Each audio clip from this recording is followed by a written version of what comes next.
Hello, it's me again. Well, I guess it's me right now.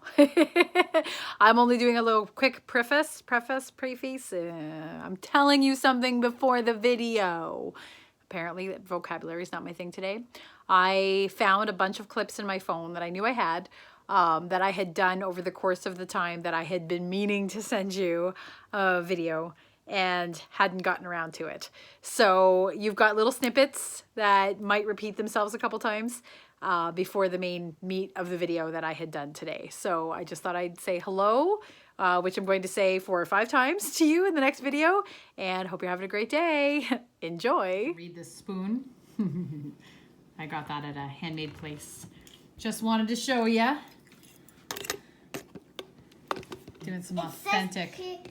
Serial killer. Yeah, it says serial killer, that's right. My really fancy plates. Kids and I are having some hot dogs. Yep. Good hot dog, Dan? Yeah, Molly? Good I'm hot dog? starting.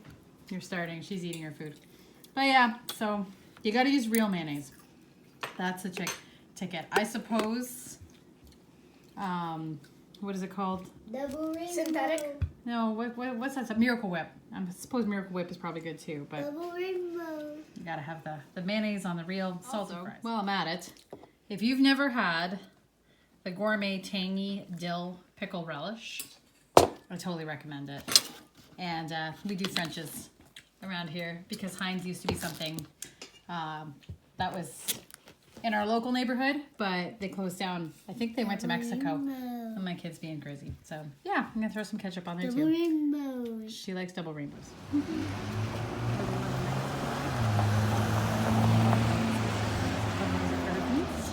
And our downtown.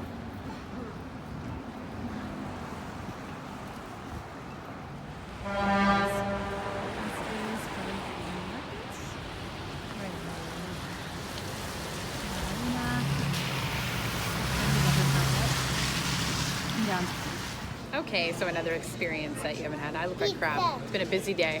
Got my kids here eating pizza. We are at Costco, and I have You did my pizza. poutine. Costco There's poutine my is huge in my delicious. pizza. You're missing out.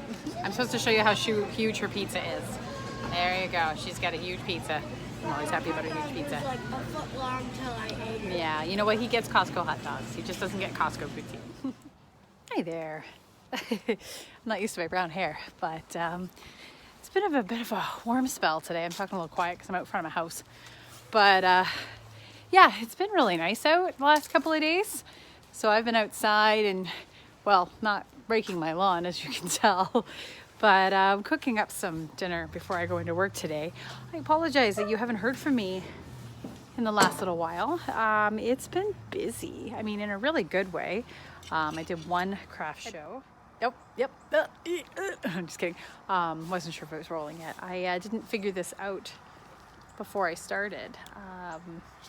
Kind of hard to handle meat and a camera at the same time. I don't have a selfie stick. I think I'm going to need to get one. So my husband's got this thing about putting meat on the barbecue without barbecue sauce. And I'm sure it's really a thing. Barbecue.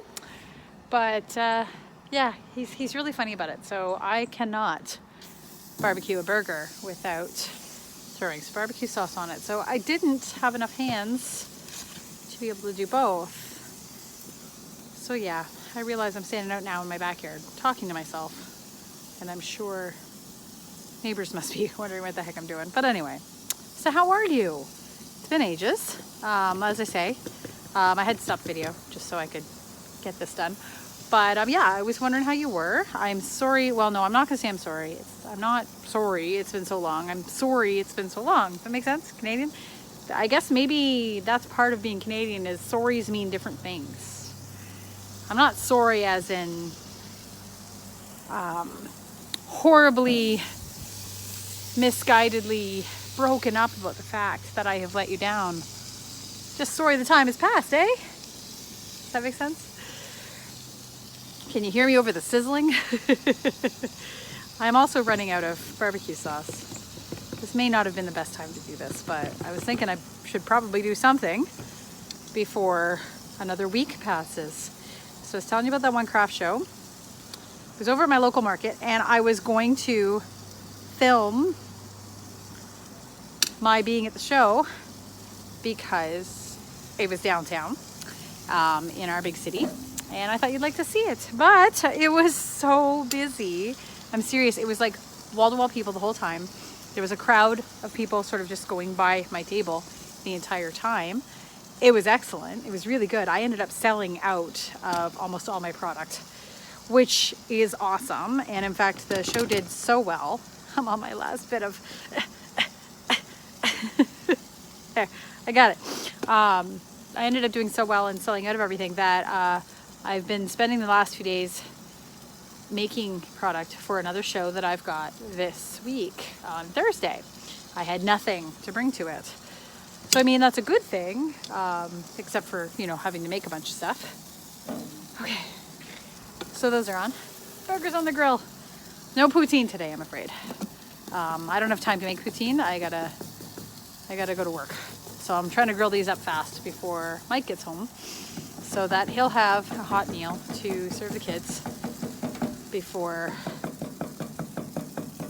so when he gets home, he doesn't have to like make something up. So anyway, yeah, so it was really busy and it was really good, and I couldn't have filmed without it being bumped into every 5 seconds or whatever. But the other thing is the show was so good and they were so happy with it that they booked another one right before Christmas. So I threw myself in there right away. It's a 2-day show, so hopefully it'll be that busy, but I'll be more prepared for it, that I can film something for you. I'm sorry, apparently I'm distracted today. That's because I'm standing outside looking at my very sad garden. It's my very sad garden. It needs some work. It's winter, it's fall. Well, I guess it is fall. But this guy here, right back there, giant butterfly bush. I love butterfly bushes. Hey, that's something. Here in Canada, in my area, I do everything I can, grow all the plants that I can, and I keep adding to encourage hummingbirds to this garden. And we get quite a few, which is great, but there's only one type here in Ontario where you are, and I'd have to look at a map. I think you have a few more varieties, don't you? I know that going to Arizona is like a place to go to see like all kinds of hummingbirds, and I've seen videos on YouTube and stuff. That would be really awesome. I would love to see that. We just have the one guy, the ruby throat, which is still really cute and awesome. So we do everything we can because they do migrate this far north. So we get them, and so I put out the hummingbird feeders, and I have the plants and everything. And, you know, it's a pretty decent little backyard. It doesn't look like much right now because it's, you know, small. That's my covered porch on the back of the garage. And then the garden wraps all the way around, and back there's a bench that my son likes to decorate every year. And this is my crazy needs to be put together garden. So, you know, it's all right. There's my bird feeders for the winter. We're just getting ready to, you know, garbage cans and all sorts of stuff. So this is gonna be brief. I'm gonna add it to something else because I can't do a proper video for you, you know, in the amount of time of getting ready to go to work. But I will send you another video in a little while, and hopefully I can get something up to you in the next couple days, because I miss this, and yes, I do think this is going really well, and I'm looking forward to talking to you again. So maybe I can send you something a little more tonight. It'll be me sitting downstairs on the couch, and it might be a bit dark, but I'm sure we can figure something out. Okay, talk to you soon. Bye. I always take a second to see if it's actually running, but it is, so that's good. It's my crazy disco tree behind me. That's the star up there. It looks even crazier on my video. It's just a normal star, but it's got one of those disco lights, and so it's spinning and sparkling. It might actually be a little distracting for this video. I hope not. Hi, I haven't ghosted you. It's been crazy, and I'll get to that in a few moments. I do have somebody home with me. I don't know. There she is. There's my sick girl in my brand new chair. I bought myself a chair. I love my chair.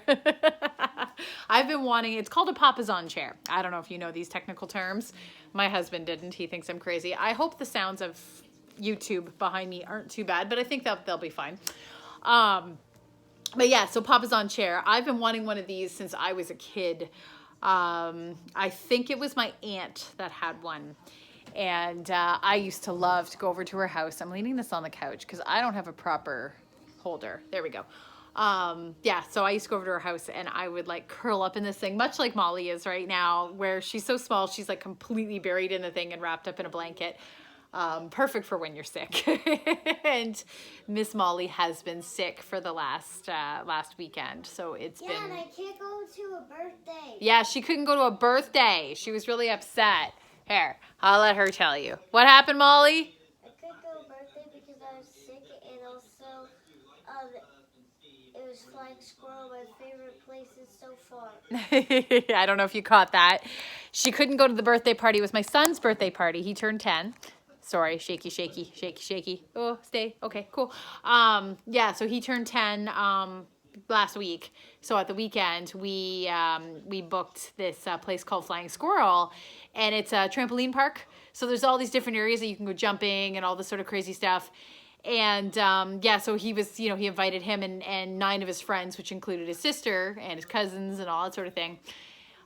So they had a couple hours booked over at this place, and it's really fun. He's been there once or twice before, but Molly's never been. So she was really excited to be able to go and jump off the walls and everything that you can do at these places. And, Friday, before we were getting ready to go to school, she comes out to me and she says, "Oh, Mommy, I'm not feeling good." And I was like, "Yeah, not today. I gotta go work. So you can't like play sick and stay home." Which we do maybe sometimes, not all the time, but every so often she gets away with it. So I figured she was trying. So she was like, "Okay," just typical response, which is what happens quite often. And so I turned to go get ready, and I said, "Get on your snow pants." So she was putting on her snow pants, and then she came out and she's like, "Mom," and I was like, "Yeah," and she held out her hands and she puked into them. So I had to call work and cancel going in, and she got to stay home from school, and it hit her pretty hard. She threw up all day Wednesday or Friday, and then Saturday looked like she was getting on the mend, but then she threw up again. And I thought, okay, if you just make it through, it was like in the afternoon that she'd thrown up. So I thought, okay, I really didn't want her to miss this party. She was really looking forward to it. So I was like, okay, if we can just keep you good for the next overnight, then that's fine. Party. Sorry, I'm almost done. And then she threw up the morning of the party, so she couldn't go. So she was very upset. She's very upset still. Don't worry, we're gonna go again, and then so she can go. So the lucky kid's gonna get to go twice. Not Molly, but Dan gets to. So yeah, that was his birthday this past weekend. This past week was his birthday, and multiple craft shows, and being sick, and yeah, I'm not. See, I want to say I'm not going to apologize, because I would be telling you, don't apologize. It's life. We're all doing our thing. And I know that that's the same sentiment you'd say. But still, I feel like I think it's been a month since you sent this last video. I just sat and watched your video just so I could remember, because I had watched it when it first came through. But yeah, then I got busy and things got crazy, and yeah, so here we are. But I haven't ghosted you. I won't ghost you. I just get busy sometimes. I'm busy with good things, big craft shows galore, and everything's been great with that. And I really want to, so just before you sent your last video, or just after you sent your last video, I had my first larger craft show at the Covent Garden Market, which is named Covent Garden because we're in London, so it has to be British. And I was going to take a video of the market and the sale and kind of show you, because then I could show you downtown London, and it would be cool. And it was so busy and so crazy that I literally didn't get a chance. I sold out, which was really, really good. I have never sold out at a show before. I've done well, and I've sold a good few things, and things have gone well, but I've never sold out of product. So it was a really good show, but it was busy. It was packed. It was people were just sort of shuffling by my table, and then you'd get a lull for about 2 minutes where there would be people milling around, but it wasn't wall to wall. And then the other wave of people come through again. So I had my cousin there to help me, which I was very thankful for. Not me. No, Molly wasn't there. Why wasn't she there the day? You had a birthday party to go to. Yeah, you were at Davey's birthday party. That's what it was. So she wasn't there that day, but my cousin was there, and Dan was there. And I had to send Dan over to like the corner, and like I gave him like his iPad, and he would occasionally go out and go shopping in the market, and then he'd come back because it was just so busy. And Molly got to paint Frogie, so that was good at this birthday party that she went to. I have a feeling this video is going to be interjected like that quite a bit, so I don't know how long I'll go on like this. Can I show them who's Frogie? You can go show Frogie. You're going to get some interjections from Miss Molly because she went to a birthday party where they painted something together. So she's going to go get the painting to show you. So I wrote notes from your last video just now, just watching it over again so that I could... okay, here comes Molly with Frogie. So... It just looks like a little Christmas guy. There, she painted Frogie. So It's a Pokemon. It's a Pokemon. I'm sure you know. You've got kids, grandkids her age. So that was what she did at the birthday party. They had like an organized. Go back hanging it on the wall. Good idea. So yeah, they had a paint party. So they sat down at this table and somebody took them through how to paint this whole thing. So I think it was 10 kids or so. They all did it. It was really cool. It was fun for her. She enjoyed it. But as I say, I wrote notes. And the first thing I wanted to say was your, well, I noticed your picture of Niagara. So I'm going to go through the third, like what I wrote down as I was, blah, blah, blah, blah, blah. Here, hang on. I have something that will fix this. Coffee. And yes, it's McDonald's coffee. And I'm kind of surprised. McDonald's coffee is good. The heck? McDonald's coffee's always been terrible. Or at least for as long, well, like recent years not. And the funny thing about that is, I don't think you guys have Tim Hortons down there. I know Tim Hortons has gone into the States. It's a Canadian chain. That was where I used to work. But I know like some of the border cities have Tim Hortons, and you might have it. I don't know, but I know it's gone into the States in the past couple of years. And I've been to the American Tim Hortons, and it's not as good as the Canadian one. I think it's different suppliers, right? It would be, you probably wouldn't get the same coffee from there that we got from where ours is. But anyway, so the reason I'm talking about Tim Hortons with McDonald's is because the supplier that used to give Tim Hortons coffee, Tim Hortons got a new supplier, and McDonald's snapped up their coffee. Well, it makes sense. I don't like Tim Hortons coffee now. I do like McDonald's coffee. And that's crazy because fast food coffee is gross. To me, it's synonymous with gas station coffee. And the fact that I said gas station coffee, that'll stick with that because I got notes on that later because you're talking about convenience stores and that sort of stuff. Gas station coffee, gross. McDonald's coffee, for years, gross. Then the one time I tried it because people were saying how good it was, and I was like, it's McDonald's coffee, it can't be good. It's actually decent. I mean, it's not like, if I had my choice between going to Starbucks and getting myself like a fancy dancy coffee or going to McDonald's, I wouldn't go to McDonald's. But if I'm gonna go get breakfast at McDonald's, I'll order a coffee with it, which is something I never used to do before. Yes? I just went to the bathroom. Well, thank you for sharing that information, because we all need to know that you went to the bathroom. She went to the bathroom. Isn't that great? Okay, cool. But yes, back to my notes. Your American side of Niagara, your picture of Niagara Falls. So funny, I went there this summer. I think I was telling you about it in my last video. And Niagara Falls is, you know, it's like an hour and a half, 2 hours away. Oh, goody. Molly's going to do a funny thing. Okay, but you're not going to be like this the whole time, right? Okay, go watch your video. Do you know Dan TDM? You've got grandkids. You probably watch Dan TDM. I don't think I can turn the thing around. We're watching, I'll have to show you that picture too. We're watching Dan TDM. I'm going to show you that picture up above me in a minute. Okay. It's all right. I don't want to move my phone too much, Molly, so that's the last time I'm going to move around. Okay. No, that's not true. I'm going to show you something in a minute. But anyway, so yes. Okay, third time's a charm. American side of Niagara Falls. So I've been to Niagara Falls quite a few times. I'd say maybe 5 or 6 times. It's 2.5 hours. No, an hour and a half to 2 hours away from here. I grew up in Windsor. It was closer to 5 hours away from Windsor. When I was a kid, I think I went like once. And then once we moved up here, Niagara Falls is something that we can do. We probably do it about once a year now. And that, because it's a nice spot, you know, even though I've seen it. Soap videos. And I watch soap videos. I'm going to be distracted. But yeah, Niagara Falls is a nice place to go. I mean, we've seen it, we've done it, but it's still really cool. Even when you're like right up the road from it, you still see it and do it, and it's fun. But one of the things, so there's a place in Niagara Falls on the Canadian side called Great Wolf Lodge. And we take our kids. Great Wolf Lodge. You guys love Great Wolf Lodge. It's a hotel with a water park in it. So we used to take our kids around this time of year, the last few years we've been. That's something we would do for Dan's birthday because his birthday's so close to Christmas. So it was something that we could do as a family because we found organizing birthday parties was hard for the young kid because a lot of people weren't around to be able to go and that sort of thing. So we started doing this Great Wolf Lodge thing and it became a thing.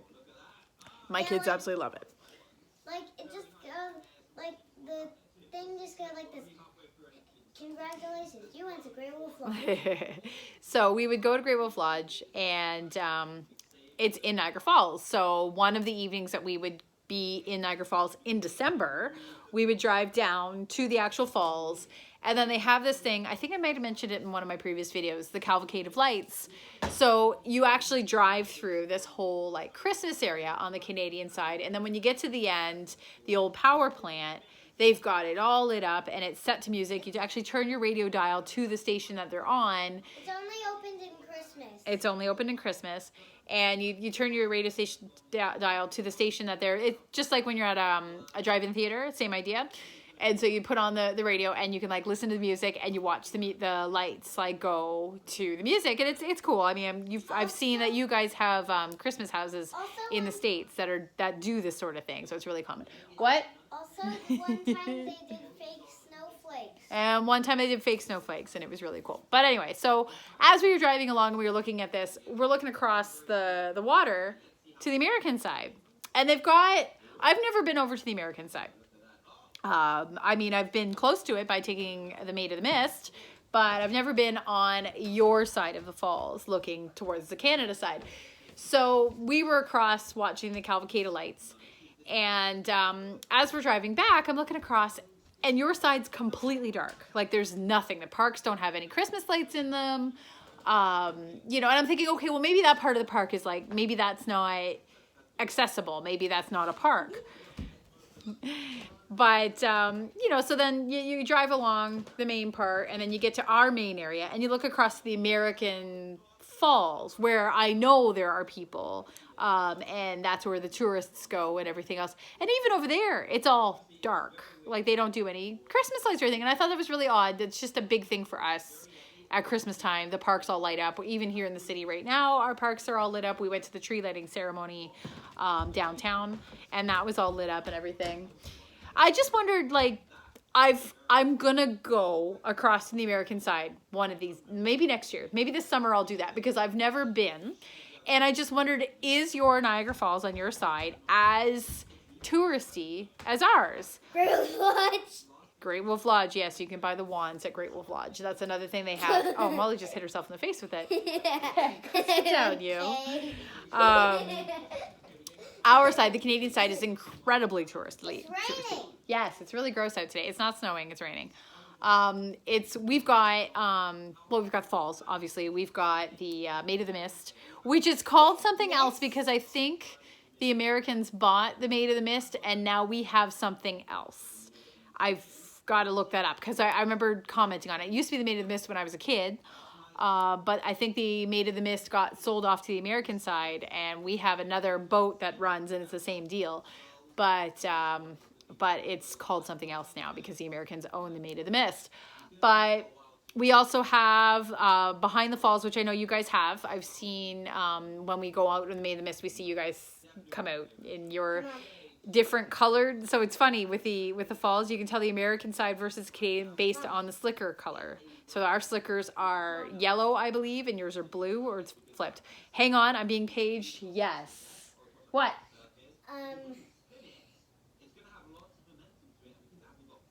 Great thought.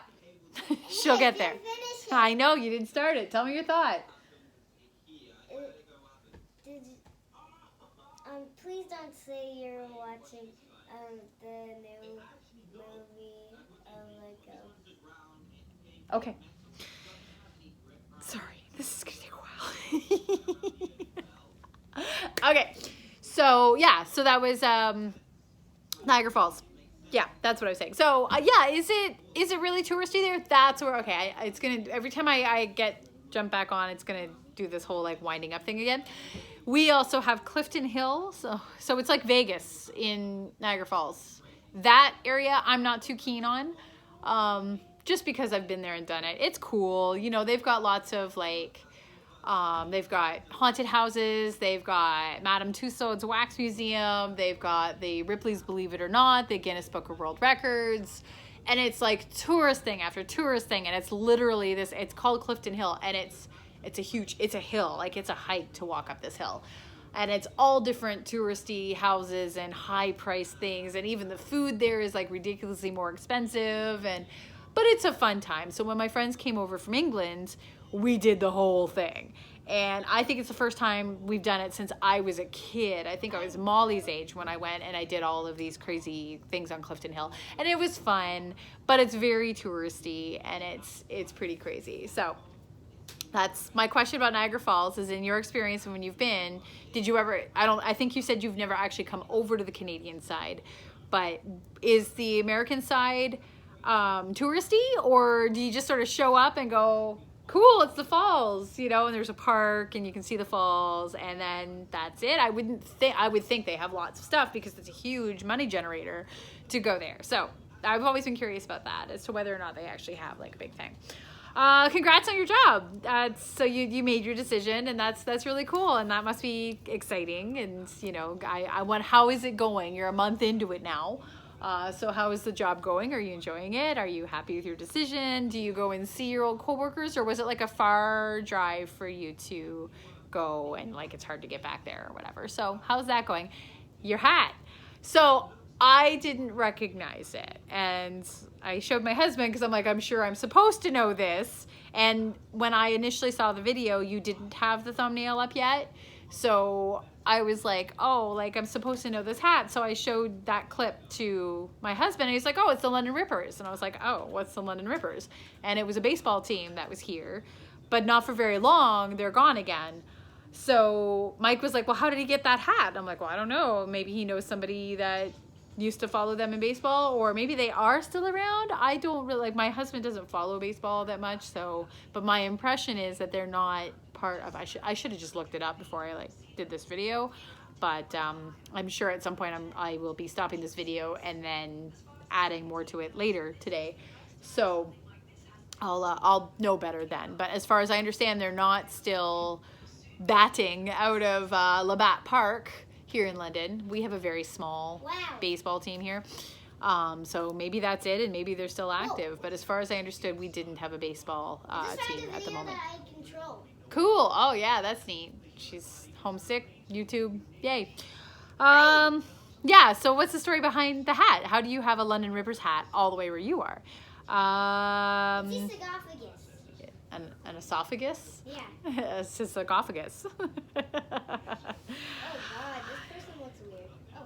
You were talking about superstitions and cardinals and that sort of thing. So I kind of just... Sorry. Now she just wants to be part of the video. I was talking about superstition, or you were talking about superstitions and that, and the cardinals. We do have lots of cardinals here too. Which is why it's kind of funny that it's like this thing. Oh, every time you see one, it's a loved one. Well, you know, there's always been cardinals at night feeders. So, but as it is with these things, you sort of suspend the logic when it comes to a superstition. You're just like, oh yeah, you know, that's really a thing. You're right. It's that you want to believe them and that it's a nice thought. Funny thing is, I'm in the nose. Yes, that's wonderful. The funny thing is about. Oh, see, I lost my train of thought. The funny thing, about the negative things. You were saying, I think you said it was your grandma was big on superstitions and like she wouldn't go to the emergency room with a black cat. I'm of that, I guess I'm an optimistic, superstitious person. So I only believe the good ones. You know, find a penny, you've got good luck, except you don't find pennies anymore. Or maybe you guys did too. We've gotten rid of our pennies. We don't have pennies anymore. So, I mean, you find a penny, it is good luck now, because holy crap, like I don't think we've had pennies for about 5 years now. So our smallest denomination is a nickel, and they're talking about getting rid of those. So that's why, like, I'll get them at the grocery store. People are like, oh, and here's you know, it's usually like a little old lady counting out her change purse, and I'll be like, yeah, we don't take pennies, and she'll be like, but it's currency, and I think if you were to really fight it, we're supposed to take it, but businesses don't take pennies anymore because we have to like count them and send them to the bank, and that's extra work for us, and it's not actually worth the currency that is given. So speaking of superstitions and finding pennies, finding dimes is another one. If you find a dime, apparently that's a loved one saying hello. It's like a big thing. Apparently a lot of my superstitions are based on loved ones saying hello. It was a cool story about your dad, and oh gosh, I'm terrible with remembering details. And I didn't write down. I just said it was a cool story about your father. Crazy. The Army, I believe you said. Not the Marines or the Navy, I don't believe so. See, I just said, like, all of that to me is, which is terrible, because I mean, my grandfather Looks like being, there's underwear. oh, okay, cool.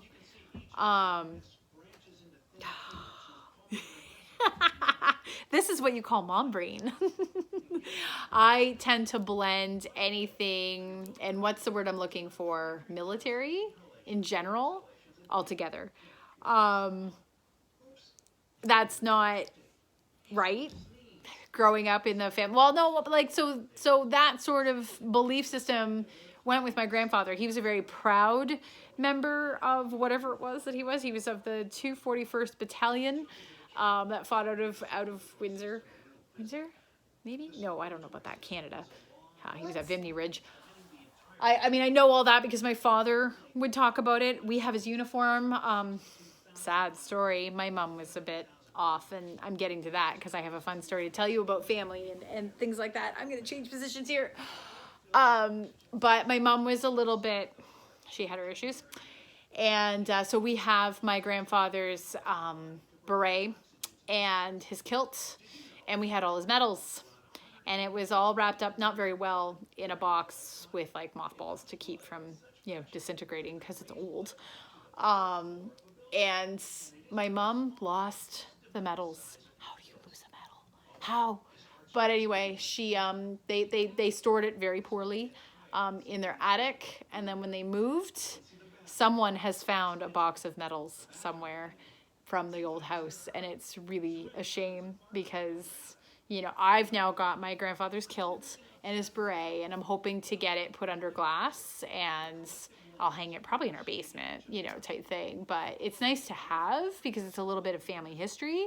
But yeah, I'm terrible when it comes to, because I've never been war-minded. The thought, it's cool that my grandfather fought in the war, and I know all the reasons for it and the freedom, and that's so good. But the whole, I'm very much that, war's bad, peace is good. And like, I don't know a lot of it. And it depresses me that, it's a very basic, and I understand the concept behind fighting for freedom. And I think that's great. But I've never been very good at like remembering all of that. What you're watching is really cool, Molly, I've got to say. She's watching something about the inside of the body, and it's like on YouTube now you can watch videos where you can like turn around and look at stuff. So she's like looking around inside the human body. It's kind of cool. So yay, TV is actually educational. Weird thumbs, sorry. Anyway, moving on from my lack of knowledge with military stuff. It's a 360. It's called a 360. So yeah, so I thought, but I do find stories like family stories very, very interesting. I'm providing a segue here. Because yeah, I've always found family roots really cool. And that's because I didn't grow up with a lot of family. We had that little nugget of history from my grandfather, and I did meet him. He passed away when I was 7. So I was very young, but I did understand, like I was young enough to, or old enough to remember him. He was 93 when he passed when I was 7. I know they say ladies don't tell their age, but I mean, I'm 42 now. That was a very long time ago. So I was born, I think I told you, I was born when my parents were older, and my parents were born when their parents were older. So my family history is quite stretched out. But family history is not something I've got a lot of. I didn't know my mother's side of the family at all. She was, as the story goes, born in Australia, and they emigrated here in the late 60s. And then she met my father, and her father passed away, and the rest of her family was estranged due to some sort of family disagreement. And so that was the story that I knew growing up. So I did know, so that I didn't have aunts, uncles, cousins, nothing on that side of the family. I did have my dad's side of the family, but being it such a large distance in age between I think his mom had him when she was in her late 30s, early 40s. And my dad was in his 40s when they gave birth to me. So my grandma was in her 80s when I was born. So, and his brother was killed in a car accident. Really horrifying story. So I'll tell that and depress the heck out of you. Sorry. It happened before I was born, so it's always been a matter of fact thing to me. It's more like a history book sort of story. But it was 1970, and I was born in 77. Aging myself. I was born in 77. This happened in 1970, so years before I was born. My uncle, my dad's brother, younger brother, and his wife and daughter got in a car to go over to a friend's house that needed some help one evening. And I guess it was raining out or whatever else. And it was like 8 o'clock at night or something. And as they were driving down the road, a tree fell on the car. And it killed both the driver, my uncle, and the baby in the car, which would have been my cousin. So my dad's brother was deceased before I was even born, along with my cousin. The woman who was married, my aunt, they'd been married for a little while, and I guess my grandmother considered her, it doesn't matter that she lost her son, you're still a member of the family. So when my aunt remarried, I knew her as my aunt. They still kept in touch. She was still very much part of the family. So I had an aunt and uncle on my dad's side, as I saw it. They called them aunt and Uncle Fred and Aunt Linda.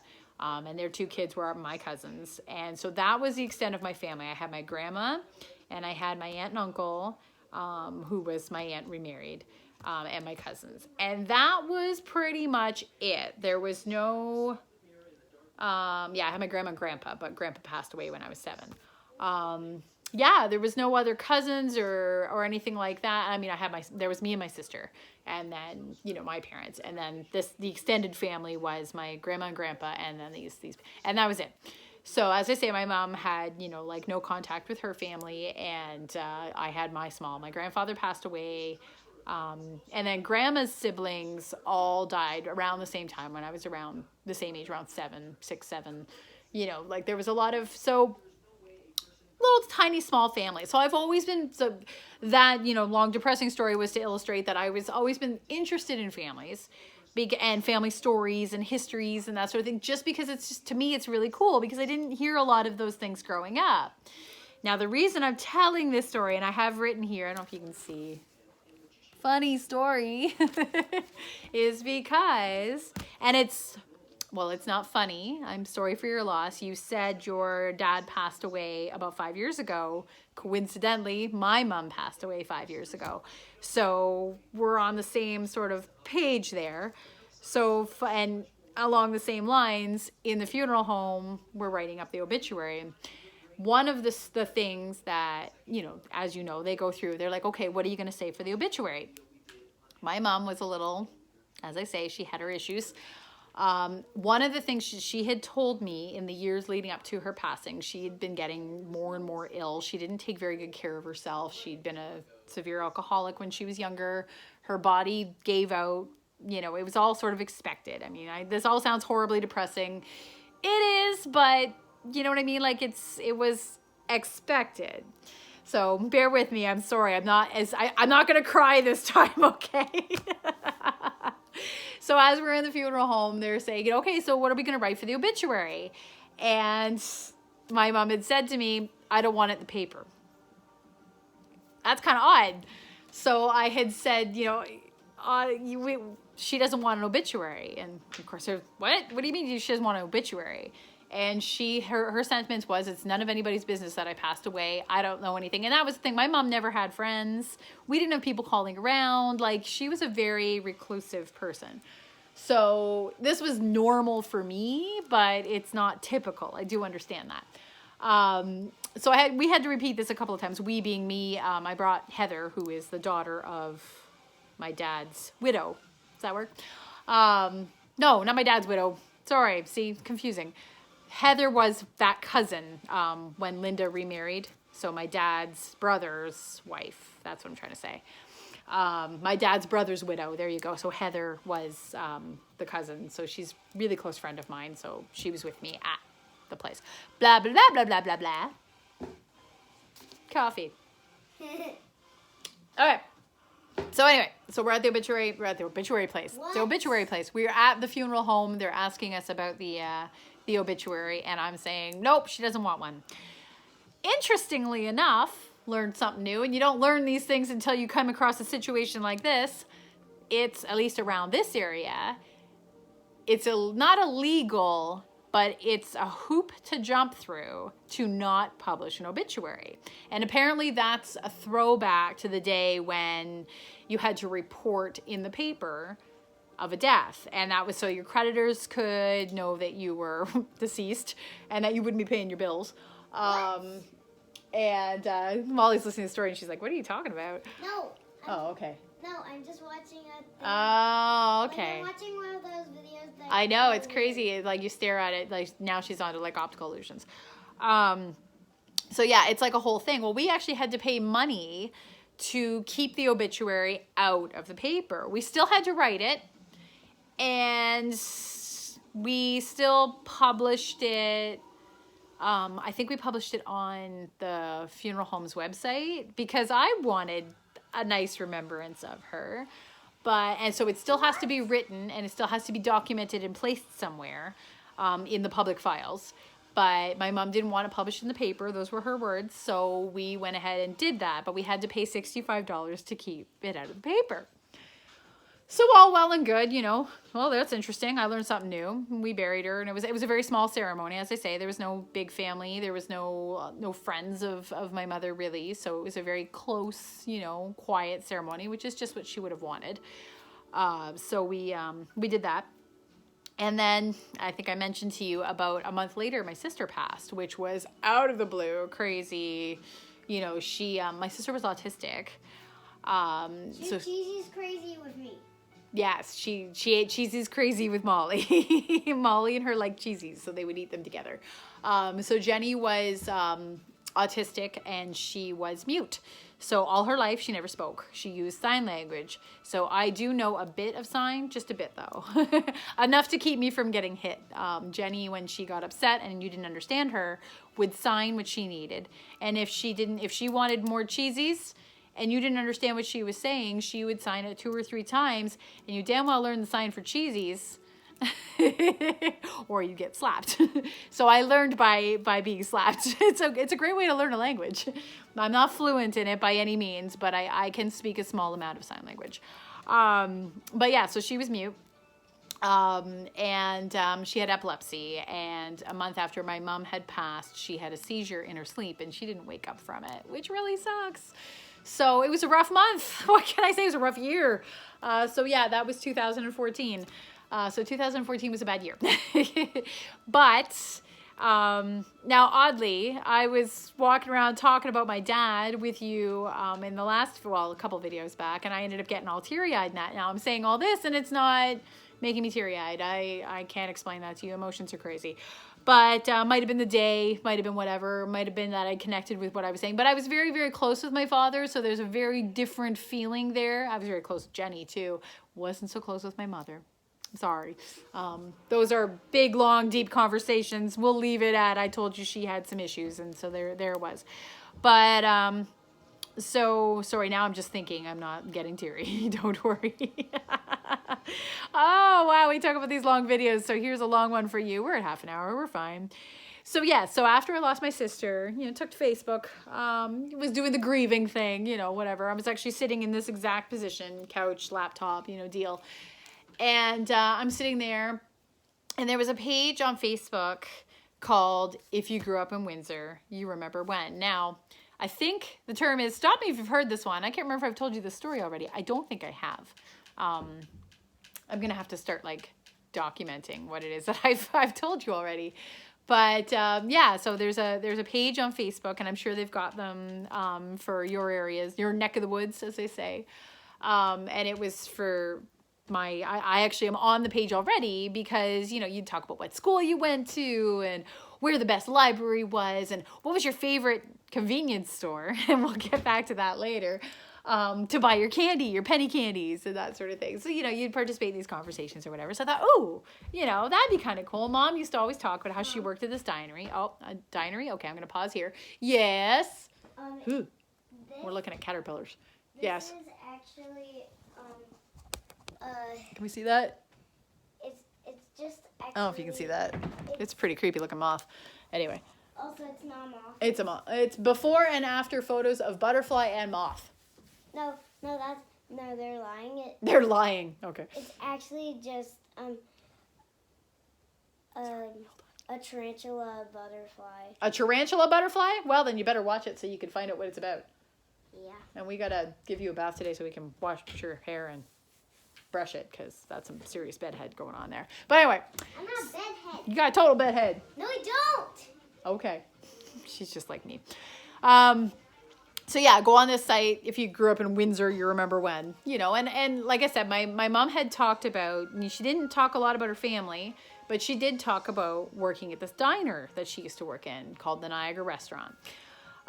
She met my dad there. Dad can confirm that, you know, he was a regular customer at the spot and he got to know his waitress and the rest is history, shall we say. So I thought, well, that might be kind of cool. Even though Mom was tight-lipped about her background, you know, I'm sure if my dad got to know his waitress, other people, I mean, I'm a regular, I'm not a waitress, but I'm a checkout girl. I have my regular customers. I mean, they don't know a lot about me, but, you know, they might have some conversations they remember from back when or whatever. So I'd posted on this page, hey, you know, if you ever spent any time at the Niagara Restaurant in the 60s, around these years or whatever, if you remember your waitress named Janet, would love to hear some stories. She's just recently passed and I don't know much about her, you know, would love to hear some stories. So I'd gotten, you know, all kinds of cool little snippets, nothing really about her, but some cool ideas about, oh, you know, if you're trying to find some things, try Ancestry.com and you could do this and you could do that. And I'm like, okay, no, I'm not trying to like find her. And I'm not looking for that kind of history. Like I just, you know, was just looking for some cool stories. It's all right. And I get this one post. And she says, well, what's your mom's middle name? I was able to give my mom's first and last name. And I was like, well, you know, like, yeah, you know, if you've got it, cool, you tell me kind of thing. So we were back and forth for a little bit. And this was like maybe half an hour after I posted it. So remember, I've moved from Windsor to London by this point. Windsor's 2 hours away from London. We're still in Ontario. We're still in the same province. But so it's not that far away, just up the road, basically. But I'd grown up in Windsor all my life. So this woman says, well, just give me a couple minutes, you know, I'm going to get back to you. Okay, whatever. And I go about doing my thing. My kids were at school. I was going to have to go pick them up in a couple hours. Hang on. What are you up to? I'm just doing the steps of taking care of butterflies. Oh, okay. She's writing things down. So she said she'd get back to me. So I was like doing my thing or whatever. And like, you know, I'm sure you remember the first, you know, few months after losing your dad, you're kind of in a fog, you're doing your thing. I've got a couple kids to take care of and whatever else. So, you know, I mean, I'm fine, but I'm, you know, it's a gross time of your life, you know, trying to get through all that.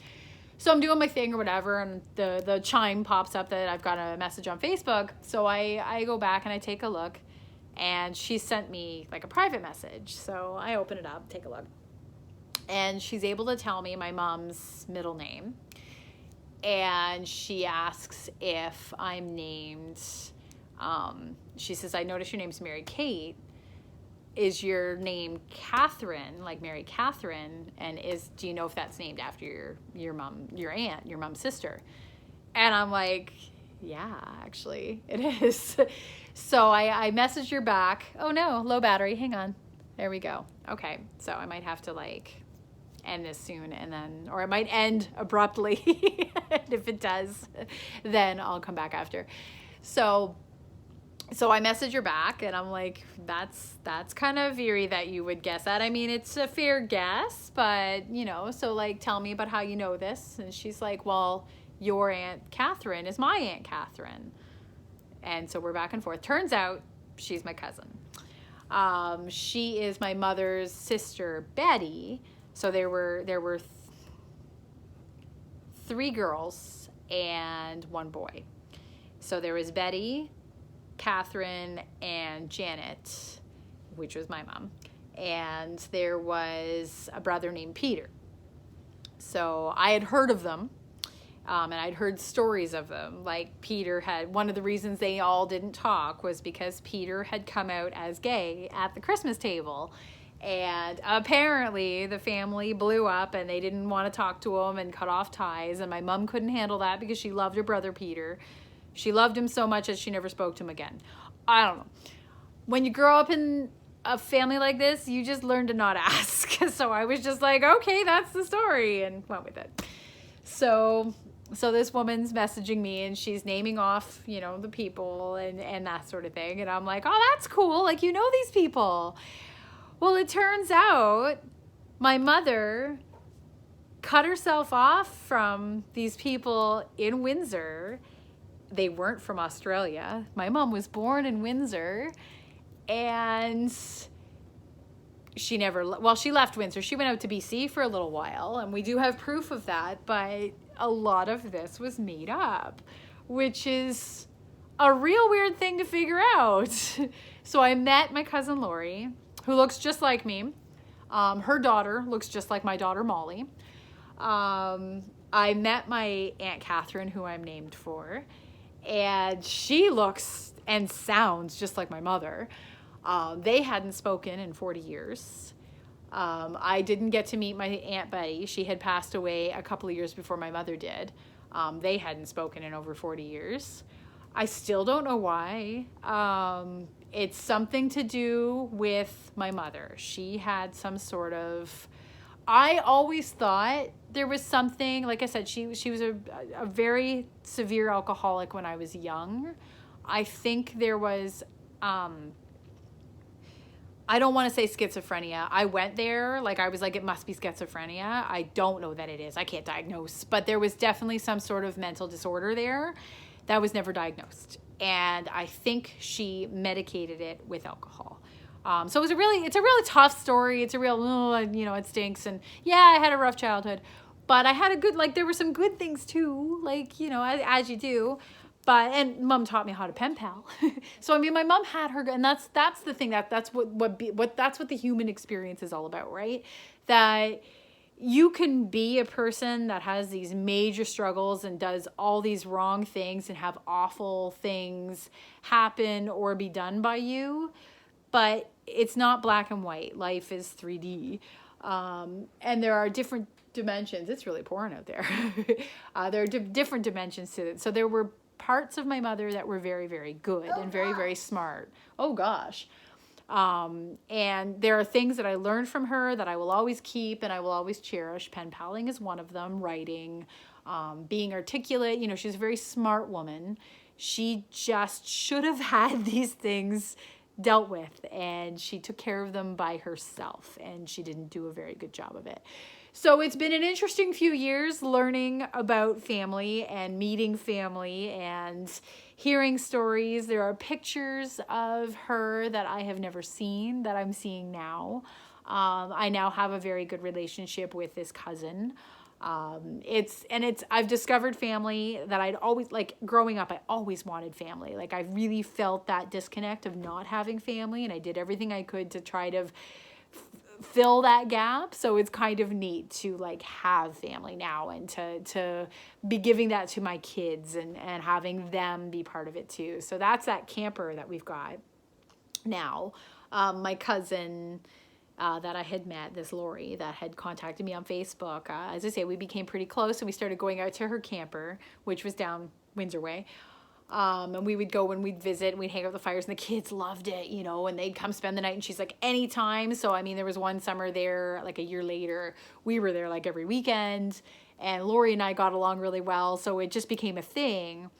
Well, when her dad passed away, so my uncle, She got a little bit of something from the estate, so she upgraded her camper and she stayed in the park, but got a nicer one up the road, and it's really big and it's on a big lot and everything.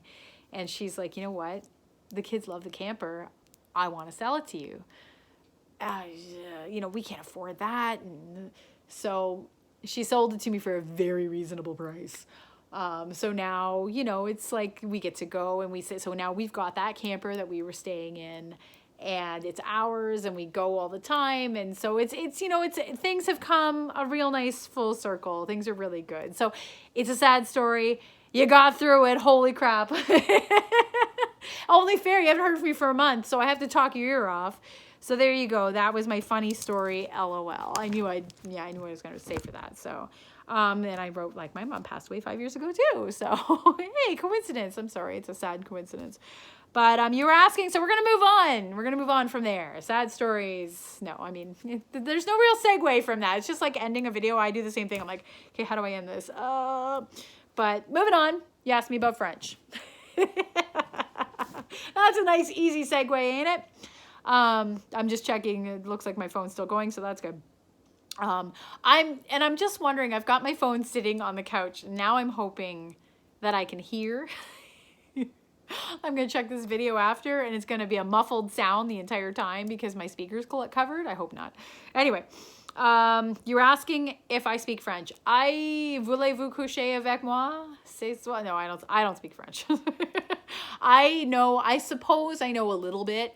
Probably like a little bit of Spanish. If you're, it's a second language here. People do speak French, but not fluently in this region. I have a few customers that come through and they speak French amongst them. I don't understand what they're saying until they talk to me and they'll speak English. And then they'll go back to speaking French to their kids. And then they'll go back to speaking English to me. I don't know what they're saying when they're talking to their kids. They could be speaking Arabic. And I have those customers too. And I don't know what they're saying. But there is a little bit that, because when you go to I don't know, I'm sure you have the same thing with the Spanish, because that's like the second language there, is it not? You go to the government places, the monuments and the national parks. All of our labeling has like English first and then French after.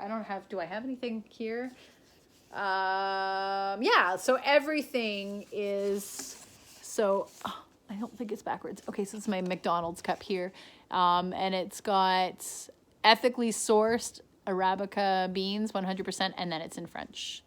And that's, everything is dual. So, I mean, they're by exposure, we have everything French, English. If you go to Ottawa, it's more, like, I think you'd be exposed to it more. The closer you are to Montreal, Quebec, that sort of area, you're going to hear more French. And then when you go into Quebec, it's mainly French, where English is the second language. So that's, but yeah, it's predominantly English around here. And yes, the kids are taught French. I asked Molly when I was watching your video if she's taught French yet. She's not, but my son learns it. So they have a French class that they go to, and they started pretty early.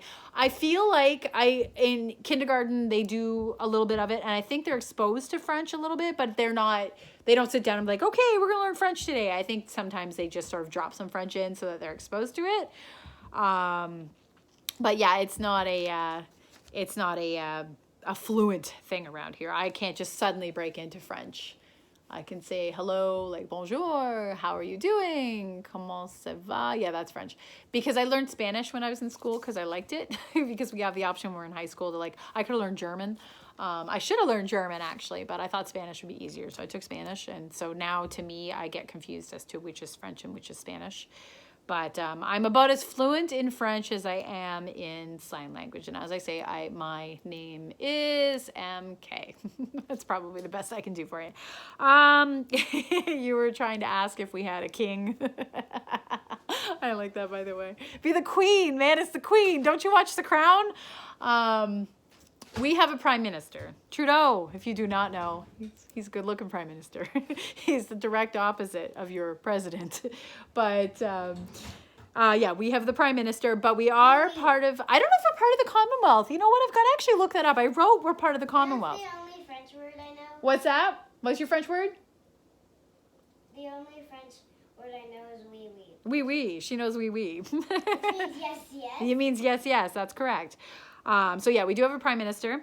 I wrote that we are part of the Commonwealth, and to tell you the honest truth, I gotta look that up. I do know that in our like government stuff, the prime minister still has to answer to the queen. So the queen could veto what he says. So if he was to like put out a rule and be like, yes, there will be no more ballpoint pens, the queen could say that's ridiculous, and she could like smite it or whatever it is.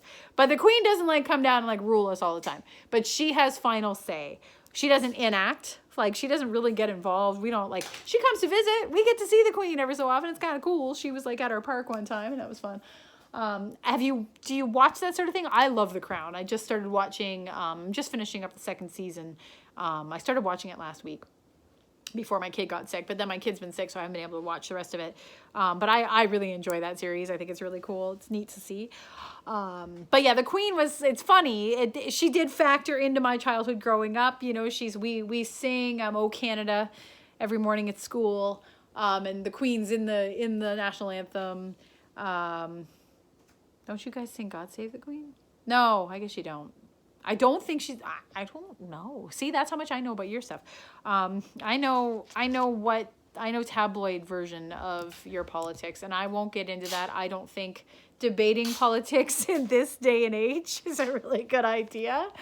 I have to be very careful. I'm not the biggest fan, but I have no right to say because he's not my president. So, yeah.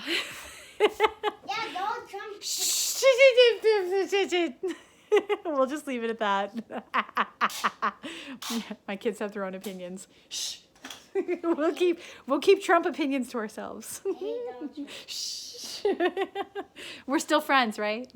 Okay. Moving on. You were asking about people saying, "Oh yeah, then I'm just gonna go to Canada." I heard that a lot when Trump was running for office. I actually had friends who had lived down the street from us, but her husband was American, and they moved back to the States just before Trump got elected. And I was like, he isn't going to get elected. There's no way. So we were like messaging back and forth quite a bit. And she's like, if he gets elected, I'm coming back to Canada. And I was like, come on back. You know, it's all good. I do think that you asked if that was like a thing.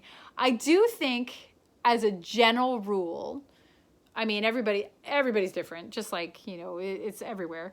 I think as a general rule, Canadians sort of feel like, hey, pull up a chair, grab a brew, you know, like how's she going, eh? Like, you want to come back to Canada, you can come on and down, you know, like bring a 2-4. It's all good. Did I just speak Canadianese? Do you understand that? I mean a case of beer. Anyway. No, I don't think we have a no, you can't come. Of course, there's like, you know, you want to get into immigration debates, and that's a whole other thing.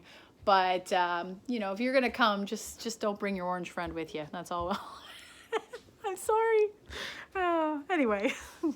But yes, yeah, I think the general rule is, yeah, you're welcome. Come on down, bring a beer, you know, pull up a chair, get a Muskoka chair, keep your Adirondacks to yourself, bring the Muskoka chair. That's a regional thing. It's kind of funny. And I called it an Adirondack chair because I thought that was cool. I was like, yeah, I got one of those chairs and I really like them. And I said, and I got, you know, you're Canadian. You call them Muskoka chairs, and which makes sense. So it's the same as the Adirondacks. I think I'm even saying that wrong. That big wooden chair that you lean back in and you put it out by the fire. I have a bunch of those chairs. I love them. But here we're Canadian, so we call them Muskoka chairs, and the Muskokas are the Adirondacks. It's the same sort of region area, you know, the lakes and the fires and the camping so there you go. You asked about whether we have a social security number. We do have a social insurance number. It's the same idea. When you're 14 or 15, you go down to the government office and you get your social ID number so that you can have a job. You cannot be paid without a social insurance number. So I've always had one. My kids don't have one yet, but they will be getting one when they're old enough to legally work in Canada. You have to have it to have a job. I should be drinking water. I drink my cold coffee. It's pretty cold now, too. Craft shows, they are kind of savage. They are, you got to get used to it. You were saying about how you'd be awkward. You know what? It's funny that you were saying that when you were saying about how, oh, I need a face to, I need a little Debbie. Mom, Yes. what does make, like, what H word makes ch? CH. CH makes ch. Okay. Sorry, we're learning to spell. She's clearly feeling better. I kept her home today because I was worried that she'd still be sick, but she is absolutely fine. What time is it? Don't bring me 11:50. back to school. No bringing you back to school. Wow, it's been an hour. It's been an hour. Yay. Well, I guess that family story was a long one. Craft shows are really savage. They are really savage. They can be really awesome. Depends on which craft show you do, where you're doing them, what sort of venue you're participating in. But and I was laughing when you said you needed to have a little Debbie.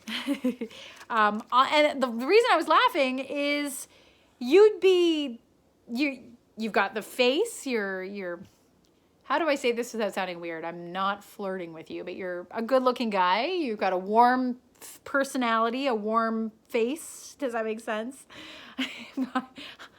I'm being a good girl, I swear. I'm not.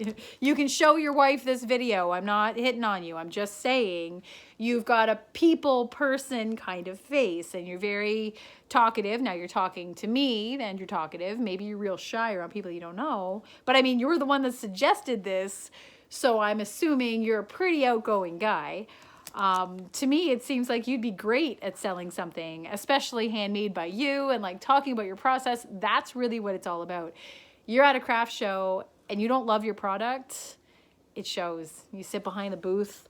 And there are people there who do this. They set their tables up and they put like the better display, as I've learned, is to put your stuff up high. No, I haven't sent you pictures, obviously, because I can't send you pictures. I'm sure there's a way to like drop a picture in to my movie. I'll do that. I keep saying I'm going to learn this, and I haven't gotten there yet. I still need to do the thumbnail. You gave me some great recommendations, and I'll go back and figure that out. But there's a way to do this. But yes, with doing craft shows, if you just lay it all out on the table, people kind of like, 'cause what happens is as you're walking by, people do the scan thing, right? And they go, ooh. And if it's all one level, all generic, all the same stuff, even if it's really cool, if it's all just there, people kind of go, oh yeah, and they keep walking. What you want to do is have something that kind of like makes you go, oh, what's that? And come over and take a look. Even just the, oh, what's that is enough. So I've learned having a higher table is helpful. You can buy these little risers, they're like shoes for your table, basically. And you put them under the legs of a table, just a regular craft table. And it brings your table up a couple inches, and you're higher than all the other tables around you. That makes people go, huh, and they come over and see you. I do, I was showing you the cupcakes and stuff that I make. I make soap, bath bomb cupcakes, and then I do soaps, and then I've got my bath bombs. So I've learned to put my stuff up a bit. So I've got this big cupcake display. I think it's 7 tiers. So it's a giant tier, looks like it's acrylic, but once you get all the cupcakes on it, it's a giant cake. So I put it off to the corner, and I even rose that up higher on a crate, so it's standing up, and so all you see from across the room is what looks like a giant cake, and I've got fairy lights all strung on it. So it draws the eye, and it brings people over. So you'll get somebody who does this display up, and it looks really cool. Like, even if they know what they're doing, they've got it all set up, and it looks awesome. Then they take that chair, and they plonk it down behind their table, and they sit there. And okay, if I come up to your table and you look like that, I'm not going to talk to you. I'm not going to like ask you why. I don't want to bother you. You look like the troll behind the bridge. I'm not sorry. I didn't mean to bother you. And I'll keep walking. I am an outgoing person. Once I hit my stride, I'm good. But I'm still nervous. I don't like, I sit up, hey, how are you? I don't like doing that. I force myself to do it. So people always laugh at me because I stand out front. I have my chair back there, but I keep my stuff on my chair. I don't sit in my chair. And even when I sit in my chair, I'm like, there's my booth and there's my head. And like, I don't like it. I want to be up and over. So I'm always standing. And then when my cousin was there, she was sitting down behind the table. And she was like, sit down, like, relax. And I'm like, no, because if somebody comes by and they have a question, or the second I sit down, somebody's going to want something, or I might need to fill something, or so I'm always up and moving around and trying to be approachable. And that's what I was trying to say earlier. You're approachable, so you'd be good at this. And you look like if you were the guy who like designed stuff, like you were talking about the cutting boards, if that was something that you had made, I could totally see you saying like, yeah, we're like standing there and like maybe you'd be working on one and polishing it or something, and like, oh yeah, I use this and I use this type of wood, and you have that personality. I think you'd be fantastic at selling that sort of thing. So just difference of opinion, but where are we? And then I was talking about how craft shows are savage. They can be quite. I've had other soap sellers come up. Sorry, I'm sorry. I totally just did that. A message came up from my husband as I was doing this video, and I just realized I totally blanked and stared at the message, and I was confused because it was about Lori. So I was like, Lori, I was just talking about Lori. Sorry about that. Sorry for the blank face. He was just asking what Lori would be asking if the kids want for Christmas. Anyway, I want Woobo. Molly wants Woobo. Woobo is a $250 robot. Molly's got expensive taste. So yeah, craft shows are savage. I had a soap seller, that's what I was starting to say. A soap seller come up and ask me about my soaps, playing with some. And she, what do you put in them? And she was picking them up and she was smelling them. And I'm of the mind, and of course, what goes through your mind? You meet somebody who's like selling the same thing as you, and you're like, like, what are you doing? But I know that that's like a defense mechanism, and like to just stop it. You know what? We've all got our chances here. She's gonna be selling something different than I am. Like, it's fine. You get that internal thought, but I don't believe that you should externally behave that way. So the soap seller comes up and they're asking, and you do that thing, and then you're like, oh yeah, I use this and I use this, sort of thing. And you get two types of people. There's the person that goes, oh, that's really cool. And it would be like the person who didn't want to do the soap cozy, you'd be like, oh, they could be like, well, that's, your stuff's terrible and whatever. And like, they're trying to find out information so that they can tell other people why their stuff's better than yours. Or you get the person who's really supportive and like might even say, hey, listen, I don't sell these types of soaps. That's really cool that you do. So if somebody comes to my booth and they're looking for this, I'll send them to your booth. And I've done that too. Like someone came over and they were like, oh, it's really cool. And I don't do bath bombs. And so I'll send them over to you. And I'm like, oh, okay, well, what are you selling? And they're doing the oils and like the perfumes and that. And I'm like, well, perfect. So, like when people say they want this, I'll send them your way. And so, I mean, you can go one way or the other. But you get people that are, and I did one show recently where I had people coming over to tell me that the lady over at the other booth was telling people that my soaps weren't real. And I was like, what? And it backfired on her because what was happening was people were coming over and telling me this and then buying my stuff because they felt what she was doing was distasteful.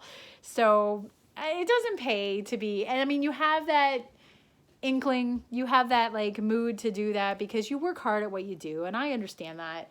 And you get defensive because you want to believe that yours is the best and that nobody else should be buying anything other than your stuff.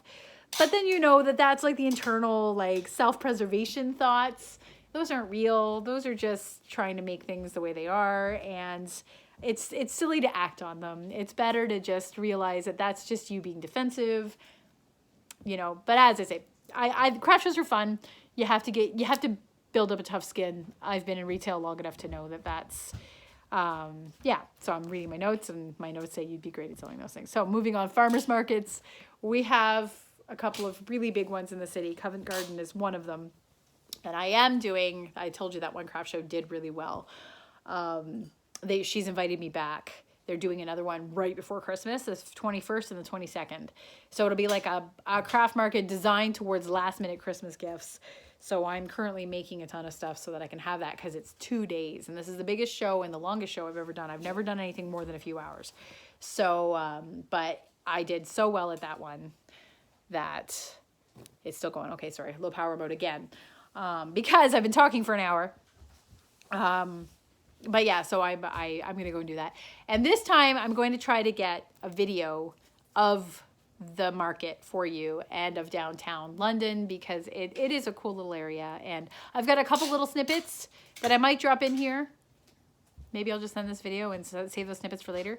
But I had made you a few snippets right after you sent the video to drop in for the next video I did, and then a month happened and things got busy. Where am I? I plan on taking you out around to show you the areas that yeah. So I want to do a day. If I don't do the market thing, which I'm hoping I do the market thing, I'm gonna actually take you on a little tour of London, and that'll be fun. I have to do it when I don't have kids, and I'll just do little snippets and show you around. That'll be fun. You ever do canning?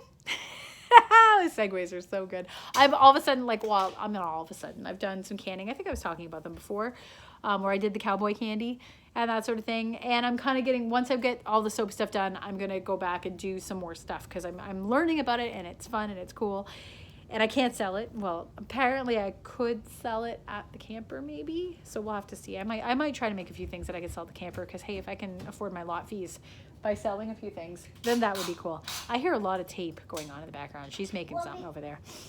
I'm just making some art. She's making some art. That's good. Art. No farts, just arts. Definitely not art about farts. Maybe. My house, probably.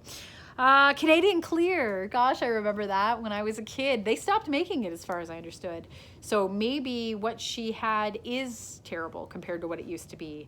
A bubbly drink, right? It was like clear but bubbly, like soda water kind of thing, but it's sweetened with like flavors. I remember buying that at the store. Canada Dry, that's a thing, right? You guys have Canada Dry. It was something I didn't even think of until I was in England. I was in London and I ordered some ginger ale and I got Canada Dry and I was like, oh, that's cool. Like at first it didn't even dawn on me. I was like, oh, cool, Canada Dry. Okay, cool. And then I was like, wait, Canada Dry. Like, is this is this internationally shipped? And they're like, it's the only kind of ginger ale we drink. And I was like, oh, okay, cool. And they're like, well, it's from Canada, right? And I was like, well, yeah, I think it is. You want to see it? Yes, I want to see it. Do I have to get up? Oh, wait. Sorry, I didn't finish. Okay. Let me. She hasn't finished it yet. But yes, I do remember drinking Canada Clear. I haven't had it in years. But I was talking about Canada Dry. I actually prefer Verner's. Are you a Verner's drinker? It's sweeter, but it's really peppery. Or is it Schweppes? Dang. There's so many ginger ales. Canada Dry, Verner's, and Schweppes. And I think it's Verner's that I like better. When I drink my rye and ginger, I like it with Verner's. That's like, yum. Okay, anyway, moving on. I'm thinking Hennessy is what the kids were stealing and getting sick on, is what I wrote. I think you were talking about how they had locked down in that one Walmart, like the $10 bottle of Hennessy, but then like the $90 bottle was like available. And I think it's because the kids wouldn't know what to do with the $90 bottle. But the $10 one is what all their friends were like scooping and like running off with, and then they'd all get sick and get alcohol poisoning. So they were locking, just like they locked down, like we had an issue with like spray paint here for a while. So you couldn't go to the store and just buy spray paint. It's all under lock and key because kids might make themselves sick on it, which is just silly. But Dollar General. Okay, are you ready for a long video? Because this one's long. I'm gonna stop worrying about the time. You can just watch this in parts. It's all good. I had things to do today, but now it's only noon. It's fine. Hey, Mommy, are you a YouTuber? I'm not a YouTuber. No, not yet. I'm working on it. I'm learning. Dollar General. We don't have Dollar General around here. I have seen them in the States, outside of Sarnia, Port Huron. But we do have Dollar Tree and Dollarama. Dollar Tree is the one I think that's from you guys. I think Dollar Tree is big over there. Dollarama is the one that's here. Now the thing, you know, it's weird. There's like a pyramid of dollar stores. Is that something that you get there? So Dollarama, you can't buy anything for less than $1.25 there. You can buy things for $5 at Dollarama. I have gone into Dollarama and spent $110 there, which is just shameful and a deep dark secret that I probably never should have revealed. But Dollar Tree has the dollar things. You can go and actually buy dollar things. But we don't have Dollar General. But yeah, that's been a thing recently in the last little while. The dollar stores cropping up. It's been in the last 10 years that's been a thing. It's been kind of exciting. Like, ooh, it's exciting. We got dollar stores. We only just got Walmart in the last... I'm going to say in the last 15 years, I think. Walmart, I remember when the first one opened here in London, it was like hugely exciting, and now we've got like 4. And, you know, they're they're cool. I like Walmart. I mean, I try to avoid Walmart just because I'm like, it's Walmart. But yeah, they're kind of an addictive place. I gotta wipe my nose. Excuse me. Oh, I get up. Oh, I can't move. I don't see it. I'm not seeing it. Where'd the Kleenex box go? Oh, there it is. Oh. Sorry, I'm back. My nose is running. Anyway, but yeah, no, Walmart. When I had, when my kids were babies, Walmart was like a thing. Well, I mean, you go there for like, Walmart carries everything, and I guess that's the addiction of it, right? You need something, go to Walmart. You need shoelaces, you go to Walmart. You need diapers, you go to Walmart. You need everything, just go to Walmart. Then you can get it all. Seniors love Walmart, so I'd always take my dad to Walmart. And when you're an infant, you might not like Walmart, but your mom sure does. So, and it's always open. So I would like, the kid is fussy at midnight and I don't know what to do with her and she's driving me nuts. I'm going to strap her to the stroller and we're going to wander around Walmart. I can get myself a drink. I can get diapers. I can look at magazines. So it is incredibly handy. But, yeah, it's, I don't know. It's like weaning off sugar, man. I was like, I'm going to try to shop more local and try to like stay out of Walmart. That lasted a week. Right on red, I wrote. Yep, that's a thing here. We do have that. You can turn right on red unless otherwise posted, obviously. But what do they call it? A Michigan red. That's what it was called. Because I remember I went shopping with my friend, and at the time when I would go down to the States, we didn't, like, growing up as a child, we didn't have a car. So when I went to the States to go shopping, which wasn't a very big regular thing for me when I was a kid, it was a big thing for most families. They would do, now Costco and that is common here. Like I've got a Costco in my city, but, when I was a kid in the 80s, Price Club was the thing. And that was over in Detroit. We didn't have anything like that. We didn't have like membership clubs where you could go and buy in bulk. That wasn't a thing. Detroit. Excuse me. So, yeah, it used to be a big thing. I remember like my friends coming home from Price Club and they'd have all these big boxes of cool American cereal and Keebler cookies. Oh God, I love Keebler cookies and we don't have them here. So I like go to the States to get Keebler cookies. And there'd be all these cool American things and like the American cereals, that was like a big thing. We've got a better selection now, but we still don't have the selection you guys have. Count Chocula, Boo Berry, the Flintstones. I'm trying to remember all my childhood things, all the sugary, crazy cereal. That used to be like a big thing that my friends would go to the States and they'd get all the awesome stuff and they'd come home. It was much better than Shreddies. Hey. Well, Shreddies are good, but it's no Count Chocula.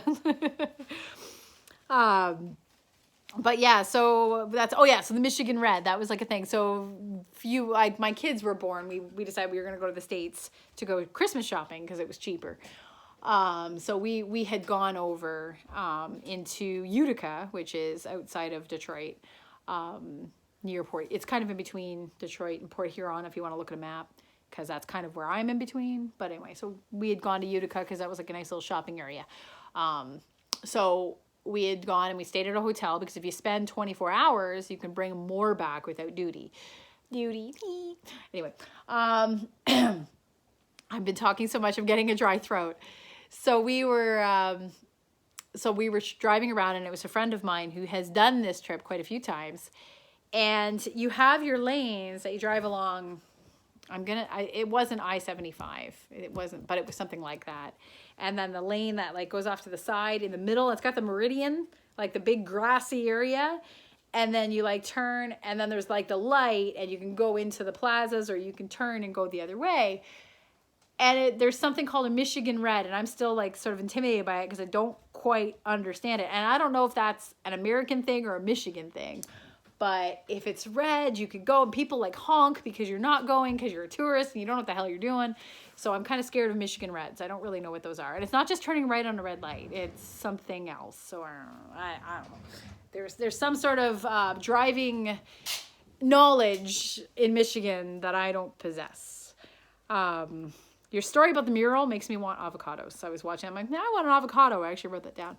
But the mural, or that was the painting in the assisted living place, the mural that you were talking about, I was wondering, I know you were saying, like, how could they put that up nowadays with all the political correctness? But heritage trumps political correctness. Trumps political correctness.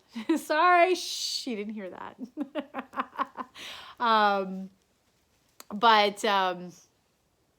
Sorry, I'm just giggling. I'm like, oh God, can I even post this video?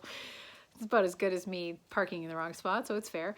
But so is it like depicting the history? So back then it would have been predominantly black people in the people of color in the fields harvesting, right? So, I mean, would it be, or is it depicting now?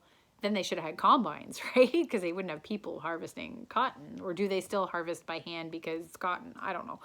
But that's what I was wondering, is that maybe it was like more of a heritage piece. So then it would be silly to put a bunch of white people out there because that would be wrong. So it's not necessarily politically incorrect if it's depicting actual history. That's my take on it. But I don't know. That's just my, I don't know, my Canadian way of looking at it. And then I said, Paris. We have a Paris, Ontario. It's not far from here either. I'll have to drive there. I don't think we have an Eiffel Tower in our Paris of Ontario, though. It's a cute little town. It's a lot like Stratford. In fact, I think it's not far from Stratford. We everything around here is European. We have Stratford, which is a really nice place to go for plays. I haven't been. I like to go to the Stratford Festival. There's always at least one play I want to see. But they have a whole summer season of plays at their theater. And beautiful parks and wonderful. It's a great little small town with chocolate shops and all that sort of stuff. It's a great little place. And Paris, I believe, is not far from there. I've been there. Excuse me. I've been there. I do not believe they have an Eiffel Tower. So that's cute that you've got the little Eiffel Tower there. And I have been to the one in Las Vegas. You're done, Mom. You're done. I should be done too. I'm at least done answering all the questions from the video. Can you show how I did it? Okay, let's go take a look at Molly's. Oh, yeah, and I'll show you the painting behind me after. All right. Oh, goodness, forgive me. I've been all crunched up. What? Oh, is this ever cool? Okay, hang on. Let's see here. I was just doing the... This is her artwork. Wow, she's taped all over my wall. There you go. It's caterpillars and butterflies. Very nice, Molly. Good work. Do you have anything to say about your artwork? I just did a lot of work, and also I had to do it because soon we're gonna take care of butterflies. Yes, Molly has decided that we are ordering a kit to grow our own butterflies, so we will keep you posted on that. So yeah, this is our crazy wonky tree. It is one crazy wonky tree, let me tell you. I want to see it. But it's a pretty awesome tree. Yes. So I was talking about areas around my town. This, I don't know if you can see. Back here. Oh, You're leaning against the tree. I am leaning against the tree. Okay, you can see that cool thing?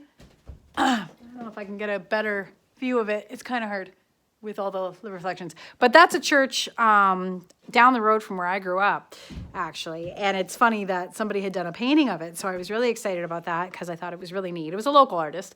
But so I had pointed it out to Mike as a painting I really liked. No, sorry, I pointed it out to his mother because... just because it was like, hey, cool, like, look, there's this painting, and I've been to that church and that bridge, and I've always really liked it, and she ended up buying it for me for Christmas, so that was really nice. So I've had that for a few years. And then this one here, again, reflections are going to be hard. Okay. Yeah. Let's see if I can, there, that's better. Can you see the painting? Do you recognize what it is? Be careful. I will leave that as a quiz for the next video. Tell me if you recognize who that human person is. I don't think you'd recognize the monkey. It's not me. But so yeah, I think I've covered everything. There were other things I was going to tell you, but I've already told you a lot. So I will save things for other things. I do not plan on leaving another month in between correspondence. It was just a nutty month. And nothing really all that crazy. Just trying to make stuff in time for the craft shows, trying to get the craft shows done, trying to stay organized, which has not been my forte. I'm better organized this year than I have been in a very, very long time. So that's good. Sorry, I'm just kind of, Molly is poking around on YouTube, and I'm just making sure what she's watching is okay to watch because, you know, that's fun. Hey, just one of these again. It's just one of those again. So yeah, I think, and here we get to the end of a video, and you know, it's the same thing. So I will say, how do I end this video? I'm just going to end it here and hope everything's going well. Hope the new job is going really well. Yeah, report in and let me know how you're doing. Hopefully you haven't given up on me entirely. But take your time. As you can see, it's the Christmas season. I hope your Thanksgiving tree farm selfie picture, not selfies, family pictures went really well. We'd love to, if you have a proof, I'd love to see them. That'd be cool. I'll have to figure out how to like include pictures. And I was going to ask, would it be weird to ask you for your address? You can send it to me through Reddit. I'd love to send you a Christmas card. That'd be fun. Maybe we could do that. Maybe a couple other little things too. Maybe you'll get a little box of Canada. Who knows? But, yeah. So hopefully you're doing well. I suppose since she factored in my video a few times today, we'll both say bye. So Hey, Mommy, I have to face the eye on the dot. oh, sorry. Say bye. Bye. Apparently I interrupted her video. That's messed up. Oh, sorry. You can go back to it. Okay. Bye, guys. Bye, guys. You're not a guy. Bye, guy. Talk soon. See you later.